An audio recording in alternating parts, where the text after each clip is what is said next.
Coucou les loulous. Bon, c'est bizarre le téléphone parce que je suis obligée de regarder là, alors qu'en fait je regarde là. Bon bref, si je regarde pas très droit, vous m'excuserez. Bon, je voulais faire cette vidéo parce que... c'est très déstabilisant, hein, parce qu'on a envie de se regarder, et bon bref. Oui, concernant donc la séparation, alors j'allais parler des flammes jumelles, mais en fait pour moi... C'est aussi un conseil pour les séparations en général, si vous êtes une femme ou si vous êtes un homme et que vous êtes séparé de votre bien-aimé et que vous avez beaucoup de mal à le vivre. J'avais envie de donner quelques conseils parce que en consultation, je ressens parfois le désespoir et ce temps qui passe et qui est très difficile pour beaucoup, d'arriver à aller au-delà de ça et de se concentrer sur soi. C'est ça qui est très compliqué. On nous bassine souvent avec lâcher prise, lâcher prise, lâcher prise. C'est ça qui est le plus compliqué à faire, parce que quand on pense avoir lâché prise, en fait, finalement, c'est pas tant que ça. Parce que lâcher prise, c'est quoi au final? Parce que moi, on m'a bassiné beaucoup avec ça, en me disant, mais Émilie, mais lâche prise, c'est bon, quoi. Ça, arrête d'attendre, arrête de désespérer, etc. Et puis on dit, mais oui, c'est bon, j'ai lâché prise, tout va bien. Non, c'est le lâcher prise, c'est arriver à un point, à un stade où vous vous dites, s'il revient, je verrai ce que je ferai, s'il ne revient pas, tant pis. Voilà, voilà où on est avec le vrai lâcher prise. Donc vous allez me dire, bon, bah, dans ces cas-là, on n'en a plus rien à faire, et puis bon, voilà, c'est pas qu'on a lâché prise, c'est qu'on l'aime plus du tout. Alors, bon, c'est vrai qu'il y a peut-être une petite différence entre peut-être le couple sacré ou ce lien de flamme jumelle ou ce lien d'âme sœur où on a cet amour inconditionnel qui reste et que quoi qu'il en soit, on sait qu'on aimera l'autre toute notre vie d'un amour inconditionnel, et là effectivement ce lâcher prise est peut-être plus évident. Ce lâcher prise où on se dit s'il revient je verrai, s'il revient pas tant pis sur une relation traditionnelle, c'est peut-être, on va s'accorder, quelque chose qui n'arrive sans doute jamais, d'accord? Donc pour en revenir à cette phase-là de lâcher prise complet, déjà, moi je voulais revenir sur la voyance, parce que c'est vrai que si vous êtes dans une relation de couple sacré, féminine ou masculin, surtout plus féminine, on a quand même beaucoup d'intuition, on a beaucoup de sensations, et généralement on est quand même, voilà, on est très intuitif, le spirituel nous attire énormément. Donc on a tendance, voilà, à aller voir des vidéos comme celle-ci si vous tombez dessus, à aller voir nos horoscopes pour savoir ce qui va se passer. Bien évidemment, pour anticiper peut-être un éventuel retour de l'être aimé, on appelle des médiums, on appelle des voyants. Moi je vous parle de ça parce que je un peu cordonnier pour ma chaussée, n'est-ce pas? Et c'est là où les dangers commencent en fait, parce que bon, moi j'ai ma propre expérience aussi, mais j'ai aussi des retours de certains. Moi j'ai jamais été vraiment j'ai pas été accro à la voyance, mais avant de développer ma spiritualité, je me suis quand même intéressée forcément. Donc j'ai appelé pas mal de médiums, pas mal de voyants. Et puis bah bien sûr la question qu'on se pose toujours, c'est quand? Mais oui, quand va-t-il revenir? Sauf que, oh mon Dieu, s'il vous plaît, c'est une question qu'il ne faut pas poser. Pourquoi? Moi, pour être honnête avec vous, j'ai perdu un an et demi de ma vie comme ça. Parce que je demandais quand, voilà. Et on me disait... Alors, tous m'annonçaient son retour, hein, tous sans exception. Alors, c'était un retour pour l'été 2000... Enfin, ça a traîné en fait. C'était un retour pour l'été, donc ok, donc j'étais là, ouais. Puis alors sûr, hein, le retour pour l'été, donc vous êtes là, en fait, bah, quelque part, vous attendez un petit peu cette date-là qui voilà. Et puis, vous sentez que ça n'arrive pas, donc vous rappelez, vous dites, bah voilà, j'ai pas de retour. Bon, bah ouais, oui, alors là, du coup, on vous attend un retour pour l'hiver. Donc bon, bah l'hiver, vous êtes là, vous êtes en mode, ouais, ce sera pour cet hiver, et puis on vous le répète, et puis peut-être que d'autres aussi vous le répètent. Et puis ça passe encore, donc là, vous commencez à vous poser des questions, vous dites, bon, c'est pas en train de se foutre de ma gueule. Et puis on vous annonce un retour pour l'automne, et puis l'automne qui passe, etc. Et puis au final, en fait, vous attendez, il n'y a rien qui se passe. Pourquoi il n'y a rien qui se passe? Parce que vous attendez, justement. C'est ça le problème, c'est qu'à partir du moment où vous êtes dans l'attente, ça ne bouge pas. Donc si vous demandez des dates en voyance ou au médium, normalement les médiums vous diront naturellement non. Enfin, je vois, Venus Jupiter parle souvent de ça, c'est qu'elle, le camp, elle n'aime pas dire quand, parce qu'effectivement, ça vous bloque. Donc je sais que c'est compliqué, on aime bien avoir des dates, etc. Mais même si vous êtes là en mode oui, mais non, c'est bon, moi je fais ma vie, rien à péter, On m'a dit juillet, mais j'y pense pas. Bien sûr, vous allez me faire croire ça. Non, non, on pense toujours aux dates qu'on nous indique. Et en pensant aux dates qu'on nous indique, on n'avance pas, on pense pas à soi. Alors si, peut-être que vous faites 2-3 petites choses, mais il y a cette petite notion de date dans la tête quand même qui reste, qui dit oui, il va peut-être revenir, donc je vais peut-être pas partir en vacances parce qu'on sait jamais, avec un peu de chance, je vais peut-être le croiser, ou alors il va peut-être m'appeler, et puis je vais peut-être pas m'engager dans une relation parce que vu qu'on m'a dit qu'il revenait, peut-être que... Non. Et là, ça fait tout péter. Donc en fait, vous êtes dans l'attente, donc du coup, vous décalez en fait. Vous bloquez les énergies, vous ne pensez pas à vous. Et du coup, surtout en plus, si vous êtes dans un lien de flammes jumelles où, bon, on est connecté, voilà. Donc, l'autre ressent que vous êtes dans l'attente, donc vous l'empêchez aussi d'évoluer. Parce que vous n'évoluez pas vous-même, parce que vous attendez. Voilà. Donc ça, c'est, voilà. Si je peux vous donner un conseil, mais même, moi, voilà, j'ai des personnes en consultation que j'ai eu il y a 15 jours, et qui me rappellent et qui me disent, enfin, qui me renvoient des messages, qui me disent, bon, Émilie, oui, il y a ceci, il y a cela, quand est-ce qu'on peut se reparler? Et je dis, mais... Laissez couler, laissez couler. On vous donne des indications, on vous donne des conseils, voilà, on dit globalement voilà ce qui va se passer au niveau de vos énergies, au niveau voilà. Mais ça sert à rien, c'est pas la peine de rappeler un médium 15 jours, 3 semaines après, il vous dira exactement la même chose. Bon, il y a peut-être des choses qui auront, parce qu'on a notre libre arbitre, forcément, encore une fois. Je pense que tous médiums vous diront, enfin, on a notre chemin de vie, bien évidemment, mais vous avez la possibilité de tout changer. Si vous décidez un jour que vous en avez ras-le-bol de ce lien ou de ces textes et que vous en voulez plus alors qu'on vous annonce ce retour, vous avez tout à fait le droit d'aller faire votre vie ailleurs et vous aurez changé votre chemin. Le libre arbitre, il est là, d'accord? Donc voilà, les camps, non. Et puis laisser passer du temps. Je veux dire, ça sert à rien de rappeler un médium ou 15 voyants parce que vous sentez que ça bouge pas et que ça évolue pas. Mais pourquoi ça bouge pas et que ça évolue pas? Parce que vous attendez, voilà, vous êtes là, il va revenir, non, et en attendant, vous ne pensez pas à vous, vous limitez. Voilà, donc arriver à ce lâcher prise là, c'est un travail, je parle en connaissance de cause, voilà, des fois on pense y être et puis en fait on n'y est pas. Donc il faut se concentrer sur soi. L'avantage des liens de couple sacré, liens flammes jumelles, etc., c'est que généralement, quand on est féminine et qu'on a conscientisé le lien en premier, on a quand même des guidances, on a des petits signes qui nous disent va par là, et qui nous aident quand même à évoluer au niveau professionnel, au niveau spirituel. Donc il y a quand même des choses qui se passent, donc qui nous permettent de penser un petit peu à autre chose. Et puis essayer de se concentrer sur d'autres passions, essayer de découvrir d'autres choses, d'essayer d'élargir nos intérêts pour essayer de s'occuper l'esprit et puis peut-être de rentrer dans des nouveaux chemins auxquels on n'avait pas du tout pensé à l'origine. On peut les animaux nous aident beaucoup. Si Didi, viens, on va faire un petit coucou aux abonnés. Tiens, je vais vous présenter mon petit chat. Regarde comme il est bien, mais il faut que tu montes un peu parce que là t'es grande, mais t'es un petit peu petite. Regarde, voilà, c'est mon petit chat. Donc Didi, elle a été abandonnée à 6 mois. J'avais envie de prendre un chien parce que ça faisait longtemps que ça me trottait dans la tête. Et j'ai demandé à mes guides, est-ce que je suis prête pour avoir un toutou, parce que j'hésitais. J'hésitais, je savais pas trop, et puis un jour je sors de mon camping-car et j'avais une laisse en cuir posée, ça faisait 2 jours que j'avais demandé à mes guides si j'étais prête à avoir un animal, parce que j'avais besoin d'être en confiance. Et puis j'avais une laisse en cuir posée à la sortie de mon camping-car, comme ça, il n'y avait personne autour, j'ai dit bon ok, bon je pense que oui, je suis prête. Et puis un jour j'ai fait un rêve, parce que moi je communique beaucoup par les rêves avec mes guides, et ils m'ont dit cherche ton chien aujourd'hui. Et j'ai cherché, j'ai trouvé Didi. Et depuis elle m'accompagne et elle m'a fait énormément de bien, puisque j'étais en séparation de mon autre quand je l'ai récupéré. Et elle m'a beaucoup aidé à avancer aussi, beaucoup aidé. Donc les animaux sont très utiles aussi si jamais vous êtes un petit peu... Alors attention à prendre à la légère, si vous prenez un petit chien ou un petit chat, c'est pour toute la vie, c'est pas pour l'abandonner 3 jours après.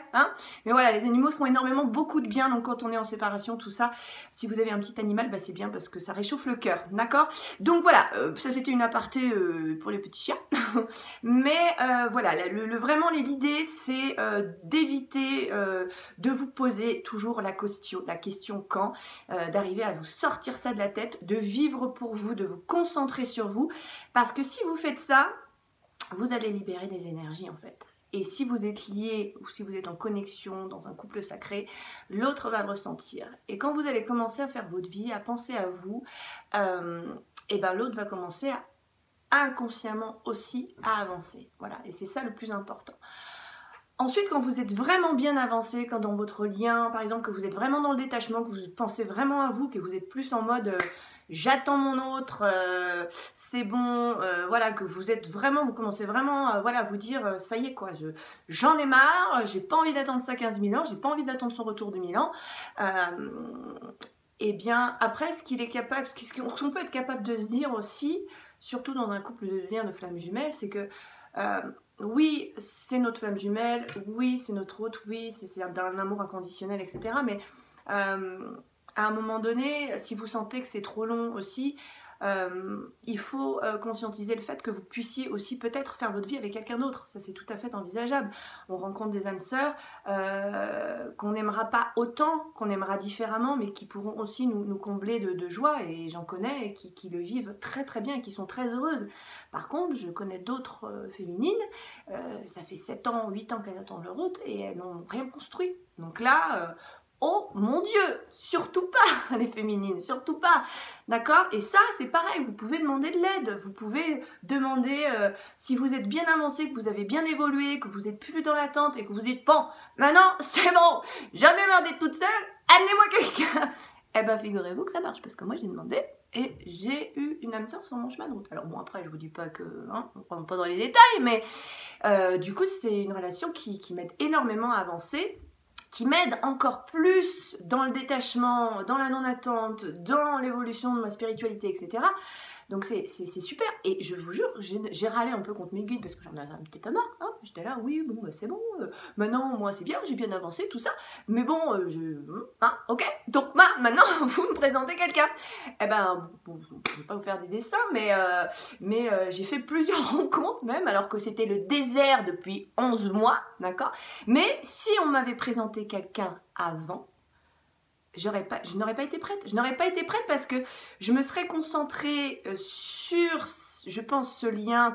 Je pense que j'aurais carrément, littéralement sauté dessus en me disant c'est un peu ma bouée de sauvetage parce que du coup, je vais plus penser à mon autre en attendant. Et du coup, ouais, mais je pense que j'aurais pas avancé, j'aurais pas évolué comme j'ai évolué maintenant. J'aurais pas fait ma formation d'hypnothérapie, j'aurais pas développé ma spiritualité, j'aurais peut-être pas créé cette chaîne. Et certainement pas d'ailleurs.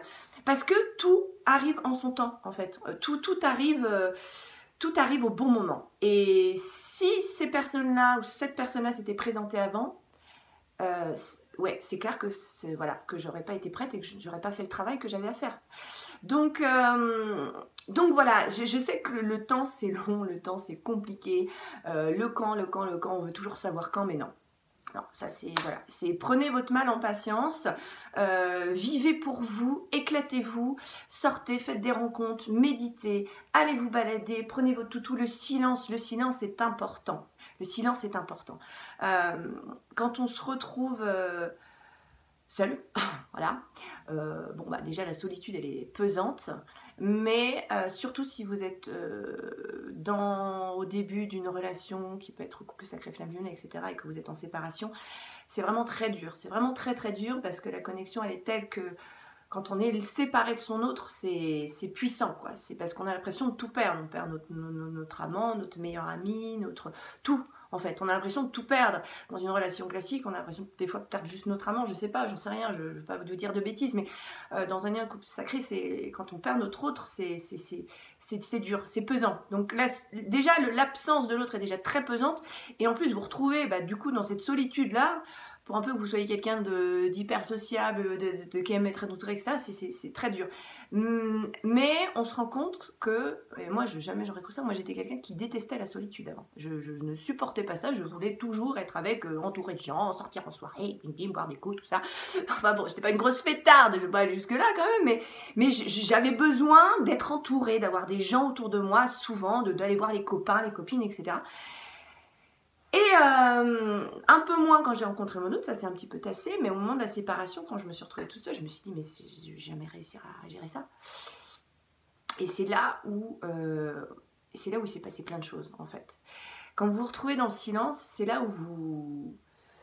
Alors, il y a le silence qui fait cogiter, le l'ego, le petit mental qui arrête pas de vous parler, mais t'aurais dû faire ça, mais t'aurais pas dû faire ça, mais c'est ta faute, il est parti, mais lui il a pas été comme si, il y a ça aussi, hein. Bon, on va pas se le dire, il y a cette phase-là quand même. Mais au bout d'un moment, ces petites voix-là, toutes qui arrêtent pas de vous parler dans la tête, finalement ça commence à s'apaiser. Et là vous commencez à apprécier, le silence. Si vous êtes dehors, si vous êtes au bord de la plage, au bord de l'océan, moi l'océan m'a beaucoup aidé, moi je suis un poisson donc j'ai besoin d'être au bord de l'eau, j'ai besoin d'être dans l'océan, j'ai besoin d'être dans l'eau et l'océan m'a apporté énormément de choses et je me suis rendu compte, mais je me suis dit mais en fait c'est génial d'être toute seule, c'est super, il se passe des choses en vous. Vous profitez de l'instant présent, vous regardez le coucher du soleil, vous écoutez les vagues, le vent, les oiseaux, vous regardez des gens rire, des enfants rire, des enfants jouer au ballon, vous regardez des animaux et vous prenez le temps en fait. Et cette solitude, elle est à prendre à bon escient, cette solitude elle est importante. Elle est importante parce qu'elle va vous apprendre à vous écouter et à savoir qui vous êtes au fond de vous, ce que vous avez besoin, ce dont vous avez besoin. Alors oui, le mental, il va cogiter à un moment donné, mais c'est facile aussi de lui parler, en fait, à cette petite voix, quand vous avez une petite voix qui vous arrive et qui fait « mais non, tu dis « Décolle !» Allez, laisse-moi tranquille, laisse-moi regarder le petit oiseau ou je ne sais pas quoi, je sais, ça paraît très cucu comme ça, ce que je suis en train de vous dire, mais je vous assure que si vous êtes là dans votre nuit noire de l'âme, ou vous êtes au bout du bout, vous êtes dans des...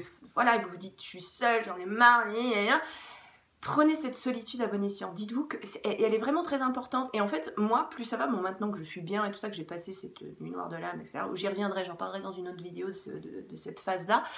Maintenant, j'apprécie d'avoir des moments de solitude, vraiment, j'apprécie de ne pas être dans le bruit, de ne pas être dans la musique, d'être juste chez moi, juste dans le silence. Et c'est dans ces moments-là où vous avez le plus de guidance, où vous pouvez, si vous êtes voilà, spirituellement développé, etc., puisqu'on a tous des capacités, c'est dans ces moments-là où vous pouvez avoir des informations, qu'on peut vous lancer des messages. Mais si vous êtes dans le brouhaha continu tout le temps, quand on est seul, on a tendance à avoir, quand on se sent seul, quand on est dans une séparation difficile, on a tendance à vouloir envie d'être entouré. Mais c'est pas toujours bon d'être trop entouré, parce que ça nous empêche de nous comprendre en fait, et de savoir ce qu'on a à tirer de cette leçon, puisque bien évidemment on a malheureusement tous un peu choisi notre chemin de vie. Dans les grandes lignes, on s'est imposé des choses, malheureusement on ne s'en souvient pas, sinon ce serait trop facile. Voilà, mais bon, pour ça, je reviendrai encore sur d'autres vidéos à ce sujet. Voilà, j'avais envie de vous donner, je sais pas pourquoi, j'avais envie de vous faire une vidéo sur ça, sur cette séparation, et surtout sur ce camp qui moi, m'a beaucoup ralenti, et j'entends encore trop en consultation, oui, mais quand ? Non. Et je le répète, j'ai dit non, moi, pendant 1 an et demi, je vous assure, j'ai perdu mon temps, parce que inconsciemment, on n'avance pas, on attend. Et il ne faut pas attendre. Dites-vous qu'il ne reviendra jamais. Voilà, je sais, c'est presque con de dire ça. Mais c'est ce qu'il faut que vous vous disiez. Parce que c'est que si en vous disant ça, vous allez continuer à vivre. Tout simplement, vous allez vivre pour vous. Et si vous vivez pour vous, et si vous êtes dans une relation de flamme jumelle, couple sacré, l'autre le ressent. Et du coup avancera aussi. Voilà. Sinon, si vous êtes dans l'attente et vous faites que reculer, et dans 10 ans, vous y êtes toujours. Surtout si comme moi, vous avez un masculin sacré qui doucement mais sûrement, genre non, je n'en veux pas, non, je suis dans le déni, non, ça n'existe pas, je ne veux pas en entendre parler. Dans ces cas-là, vous n'avancez pas, quoi. Et puis si on m'a présenté une âme sœur sur mon chemin, c'est peut-être qu'on est en train de me dire que faut peut-être que voilà, que moi j'avance de mon côté, et puis Inch'Allah, comme on dit. Bon voilà mes petits loulous, je voulais finir par un petit conseil pour les féminines avec mon nouvel oracle. Alors je voulais mélanger les cartes pendant que je vous parlais, puis en fait j'ai pas mélangé les cartes. Alors je sais pas. Du coup, ouais, moi maintenant là il y a trop de cartes. Je sais pas si je vais avoir le temps, parce que parce qu'il y a déjà 19 minutes 18, donc du coup ça va être un petit peu compliqué. Bon, je pense que je vais refaire une vidéo plutôt, parce que j'aime pas, là j'ai pas mélangé mes cartes, je veux faire ça bien, donc je referai une vidéo, de toute façon vous inquiétez pas mes loulous, sur le lien couple sacré femme juju et tout ça. Bon je vous fais des gros bisous, j'espère que cette vidéo vous a plu. Je suis désolée si je regarde pas droit en face, c'est compliqué pour moi. Voilà, ok, hein, vous ne m'en tiendrez pas rigueur. N'hésitez pas à me laisser vos commentaires, les filles, ou les hommes, oui, bah, d'ailleurs, un des deux. Hein. Et puis, soyez forts, soyez fortes, vivez, vivez, vivez. Mouah, gros bisous, ciao.